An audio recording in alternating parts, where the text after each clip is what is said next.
네, 오늘은 부활절 후 다섯 번째 주일이자 어린이 주일이고 다음 주일은 또 어버이 주일입니다. 5월 가정의 달을 맞이해서 하나님의 크신 은총이 교우님들 모든 가정에 충만하시기를 축원합니다. 오늘 함께 읽으신 요한복음 14장은 예수님께서 이제 십자가에 달려 돌아가실 것이다, 이 이야기를 이제 제자들에게 알려주시는 그러한 구절입니다.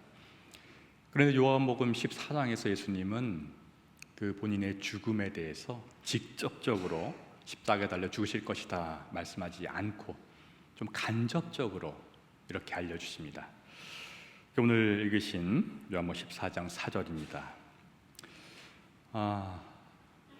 내가 미리 하나님께로 가서 너희 제자들의 그 처소를 마련해 주겠다. 그러기 위해서 내가 가겠다. 그러면서 너희는 내가 어디로 가는지 그 길을 알고 있다, 이렇게 말씀하십니다. 그 길을 알고 있다. 그러자 이 말씀을 들은 도마가 이렇게 말합니다. 5절입니다. 주님, 우리는 주님께서 어디로 가시는지도 모르는데 어떻게 그 길을 알겠습니까? 예수님께서는 그 길을 너희가 알고 있다 하고 도마는 그 길을 모르겠다고 합니다. 어찌된 일일까요? 누구 말씀이 맞는 말씀일까요? 예수님 말씀이 맞는 말씀이죠. 도마는 사실 예수님의 그 길, 죽음에 이르는 길을 알고 있었습니다. 그 증거가 오늘 읽으실 요한복음 14장보다 한참 전인 11장에 나와 있습니다. 그 나사로가 이제 죽게 되어서 예수께서 사랑하는 나사로를 살리기 위해서 유대 땅으로 다시 돌아가려고 할 때 제자들이 위험하다며 만류합니다. 그게 요한복음 14장 8절에 나와 있습니다. 방금도 유대인들이 돌로 치려 하는데 또 그리로 가시려 하나이까? 이렇게 예수님을 만류합니다. 그러나 예수님께서는 그에게로 가자, 이렇게 말씀하십니다. 자, 그때 도마가 이렇게 말합니다. 요한복음 11장 16절입니다. 우리도 주와 함께 죽으러 가자. 이처럼 도마는 예수님이 가시는 그 길을 알고 있었습니다. 그 길이 죽음으로 가는 길인 것을 알고 있었고, 그래서 함께 죽으러 가자까지 고백했던 도마입니다. 자, 그런데 왜 요한복음 14장에 이르러서는 도마는 주님께서 어디로 가는지 모른다, 그 길을 모른다고 했을까요? 오늘의 핵심입니다. 머리로는 아는데 가슴으로는 알지 못했기 때문입니다. 생각해서 파악을 했는데 나의 실제 삶으로는 연결되지 못하기 때문입니다. 예수를 믿는데 그 믿음이 나의 삶으로 이어지지 못했기 때문입니다. 이 머리와 가슴, 나의 믿음과 행위가 분리되어 있었기 때문입니다. 도마는 분명 그가 믿고 있는 예수님, 그러나 그 예수님 따로, 예수께서 가시는 그 길 따로였던 것입니다. 자, 이런 이분법적인 사고의 틀, 신앙과 우리의 신앙생활의 모순, 이 상황이 펼쳐지자 예수께서는 분명히 정확히 그 사실을 지적하시는 귀한 말씀하십니다. 그 유명한 요한복음 14장 6절의 말씀입니다. 예수께서 도마에게 이렇게 말씀하십니다. 예수께서 그에게 말씀하셨다. 나는 길이요 진리요 생명이다. 나를 거치지 않고서는 아무도 아버지께로 갈 사람이 없다. 나는 길이요. 무슨 말씀이십니까? 예수님 따로, 예수께서 가시는 길 따로가 아니라 예수 자체가 그 길이라는 것입니다. 이 구절을 그리스 원어로 보면 길이라는 단어 앞에 정관사가 붙어 있습니다. 더가 붙어 있습니다. The way라고 기록되어 있습니다. 예수께서 그 길인데 그 길은 여러 갈래 길들 중에 하나인 a way가 아니라 오직 유일한 하나, The Way라는 것입니다. 그 유일한 그 길, 진리와 생명이 되신 그 길이 바로 예수님이시라는 것입니다. 문제는 도마처럼 우리도 이 사실을 알고 믿고 있는데 이 사실이 우리 삶의 진실이 되지 못한다는 사실입니다. 예수를 믿고 따르는 제자면서도 정작 예수께서 가시는 길을 모른다고 하는 이 도마의 모순된 대답이 바로 우리의 대답인 것이 문제입니다. 도마의 신앙과 신앙생활의 모순이 바로 우리들의 신앙과 신앙생활의 모순인 것이 문제입니다.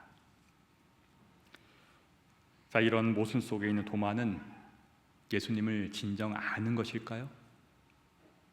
아니죠. 모르는 것이죠.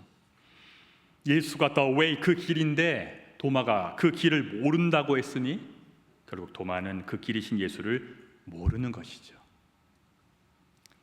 자, 그렇다면 우리는 어떠합니까? 여러분들은 예수님을 믿으시죠? 믿으시니 이렇게 주일 예배도 드리시겠죠. 그럼 여러분들이 믿는 그 예수님은 어떤 분이십니까? 그 예수님을 여러분 정말 아십니까? 도마처럼 모순되는 대답을 하지 않아야 진정 아는 거겠지요. 그러려면 우리의 신앙과 신앙생활이 일치해야겠지요. 요한복음 14장 6절의 그 유명한 말씀대로 예수가 The Way, 그 길, 곧 우리의 유일한 삶의 길이 되어야 되겠죠. 우리가 우리의 인생길, 그 길이 예수님이라 이렇게 살아낼 수 있어야 되겠습니다. 예수님의 수제자인 베드로는 도마에 이어서 그 베드로는 그 길 자체가 되시는 예수님을 또 이렇게도 비유하고 표현합니다. 모퉁이 돌 비유입니다. 베드로는 이사야서 28장 16절과 시편 118장 22절을 인용하면서 이렇게 말합니다.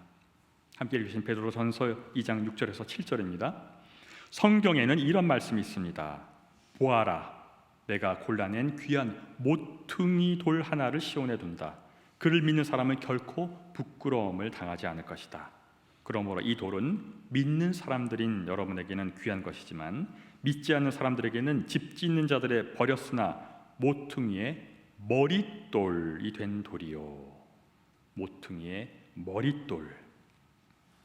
무슨 말씀입니까? 모퉁이 돌이란 세상만 살아가는 세속인들에게는 버려진 쓸모이 없는 그런 돌일지 몰라도 믿음의 신앙인에게는 건물의 기초가 되는 머릿돌이라는 것입니다. 그 머릿돌이 예수 그리스도라는 것입니다. 귀한 말씀이죠. 자, 그런데 진짜 중요한 유념해야 할 말씀은 사실 그 이후의 8절 말씀입니다. 모퉁이 돌이 바로 머릿돌이다 한 다음에 베드로는 이렇게 말합니다.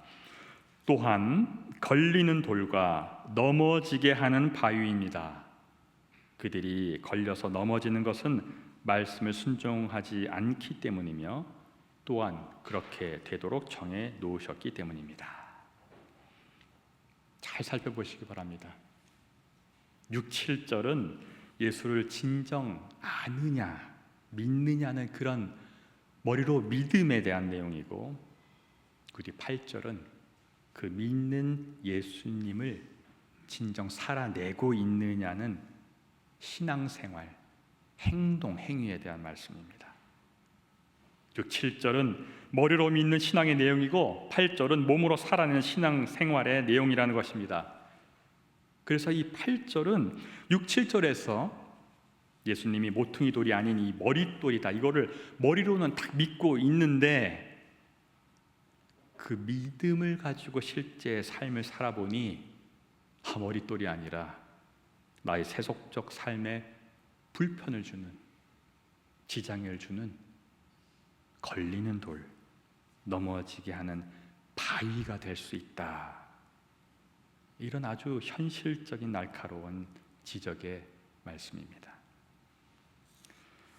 자, 이런 현실 지적 말씀 그대로의 안타까운 신앙과 신앙생활의 모순적 상황이 예수님의 제자인 도마에게서 나타났으니 우리의 모순적 상황이 어떠하겠습니까? 우리도 주와 함께 죽으러 가자, 그렇게 당차게 말하던 제자 도마도 예수께서 십자가에 달려 정말로 죽게 되었을 때는 도망쳤으니 우리 신앙생활의 모순이야 오죽하겠습니까? 물론 이 머리로 믿는 믿음과 몸으로 예수의 그 길을 살아내는 그것이 일치한다면 좋겠죠. 신앙생활에 거칠 것이 없을 것입니다. 그런 인생을 살아가는 사람이 정말 있을까요? 믿음과 신앙생활이 일치하는 삶. 이런 분이 좀 없었으면 좀 편하겠습니다. 성경은 이런 분들을 제법 많이 소개하고 있습니다. 그중 한 분이 오늘 읽으신 사도행전에 나오는 최초의 순교자라고 하는 스데반입니다.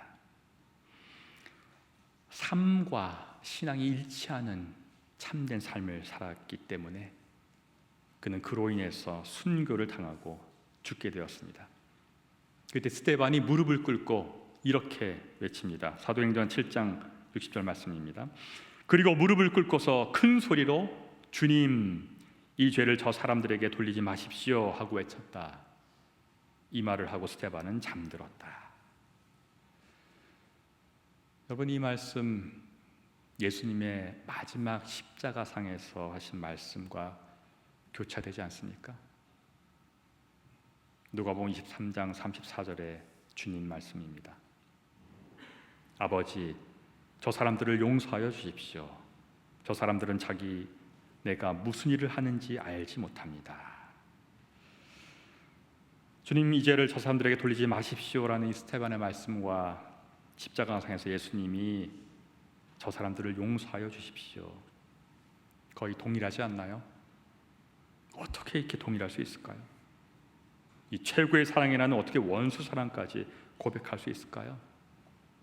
스데반이 믿는 그 믿음과 그가 살았던 신앙이 일치했기 때문입니다. 신앙과 신앙생활이 일치했기 때문에 이런 고백을 하고 최초의 순교자가 될 수 있었던 것이지요. 이제껏 여러분들에게 드린 이런 말씀이 여러분들에게는 어떻게 와닿습니까?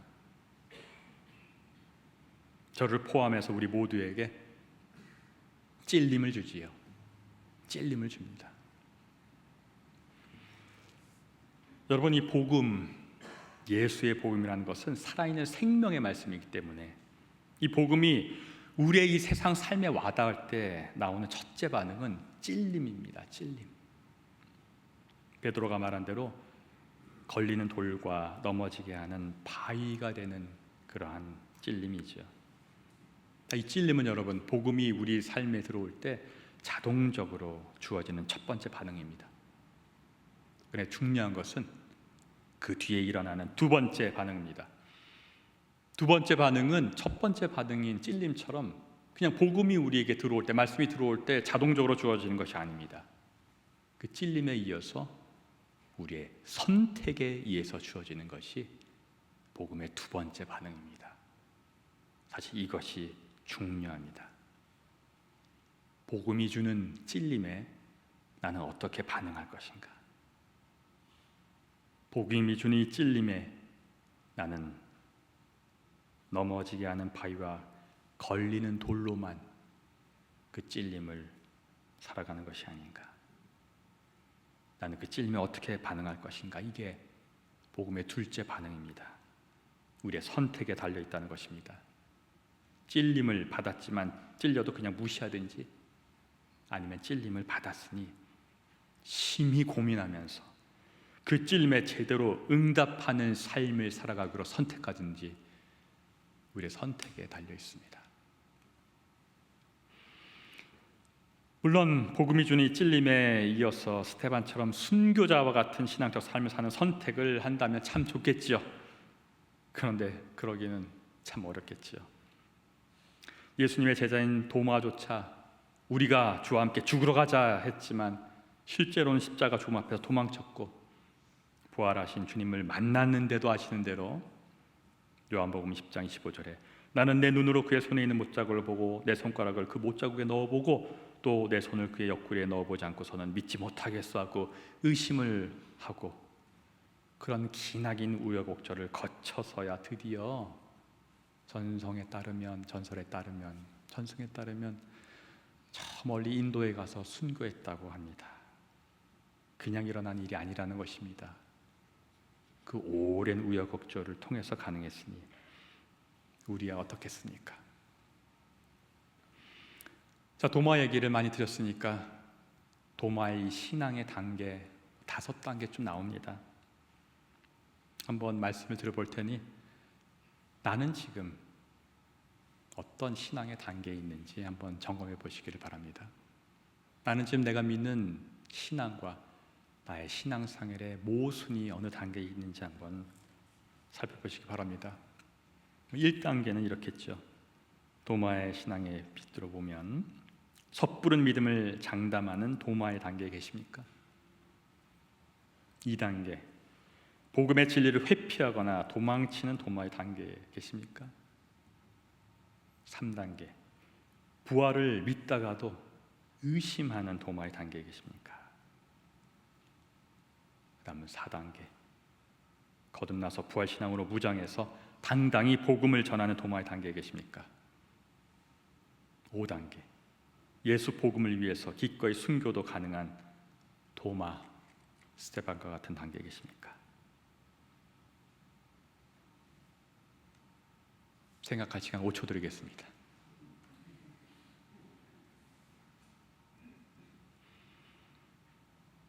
자, 중요한 것은 어떠한 단계에 있느냐가 아니겠죠. 어떠한 단계에 있든지 더 높은 나의 신앙과 신앙생활이 일치하는 삶으로 노력하는 것일 것입니다. 우리가 믿는 예수님 따로, 예수가 가신 길 따로가 아니라 우리가 믿는 예수님의 길이 바로 우리의 길이 되도록 노력해서 단계를 높여가야 된다는 사실이 핵심입니다. 자, 그 노력의 핵심이 바로 이제껏 말씀드린 대로 우리의 믿음과 행동의 일치적인 신앙인의 삶입니다. 내가 믿는 만큼 그대로 행동하는 것입니다. 내가 믿는 예수만큼 그 예수를 내 삶으로 살아내는 것입니다. 구체적으로 예수께서 가신 그 십자가의 길이, 그 길이 바로 나의 삶의 구원의 길임을 내가 믿고 있다면 나의 인생길을 예수의 십자가 길에 반추해서 적용하면서 내 인생길을 그 예수 십자가의 길처럼 걸으며 살아내는 것입니다. 예를 들어서 나의 인생길에 고난이 찾아올 때, 육신의 고난이 올 때, 심적 고난이 올 때, 가정의 고난이 올 때, 재정의 고난이 올 때, 일터의 고난이 올 때, 관계적인 고난이 올 때 근심, 걱정만 하면서 나에게 닥친 그 고난의 길만을 걷는 것이 아니라 나의 그 고난의 길과 내가 믿는 예수의 십자가 고난의 길을 접목시켜서 나의 고난의 길을 예수님의 십자가의 길처럼 살아내는 것입니다. 즉 예수께서 십자가의 고난 자체에 함몰되지 않으시고 오직 하나님 아버지만 믿고 바라보면서 꿋꿋이 십자가 고난길을 걸어가셔서 결국 죽음을 이기시고 부활하셔서 우리의 구원주가 되신 것처럼 우리도 우리의 그 고난 자체에만 함몰되지 말고 오직 십자가 고난도 이겨내신 우리가 믿는 예수 그리스도를 바라보고 예수 그리스도의 십자가 고난의 길을 쫓아 고난 속에서도 희망을, 죽음에서도 생명을 바라보면서 부활 소망을 가지고 그 고난의 인생길도 예수의 십자가 길처럼 담대히 살아내는 것입니다. 또한 비록 예수님처럼 스데반처럼 죽기까지 참거나 원수까지 사랑하지는 못할지라도 주님이 십자가 길을 통해서 보이신 그 인내와 사랑을 그래도 나의 인생길에 접목시켜서 참기 어려운 상황도 참아내려 애쓰고 이해하기 어려운 인생의 고난도 이해하려고 애쓰고 사랑하기 어려운 사람도 사랑해내려고 애쓰는 삶을 살아내는 것입니다. 그리할 때 나의 믿음이, 나의 행동이 될 것입니다. 그리할 때 주님의 복음이 내 인생의 복음이 될 것입니다. 그리할 때 주의 복음이 나에게 여전히 찔림은 주지만 더 이상 내 인생길에 걸리는 돌과 넘어지게 하는 바위는 되지 않을 것입니다. 그리할 때 예수의 십자가의 길이 나의 인생길과 교차되는 것을 우리의 실제 신앙 생활에서 경험할 것입니다. 그래서 결국 주님이 내 인생길의 머릿돌 되심을 삶으로 고백할 것입니다. 부디 이런 믿음이 행동으로 이어지는 삶, 그래서 진리와 생명의 그 길 되신 예수 그리스도께서 우리 인생길의 머릿돌이 되시는 참된 복음의 삶을 사시기를 주님의 이름으로 간절히 축원합니다. 다 같이 묵상기도 드리시겠습니다.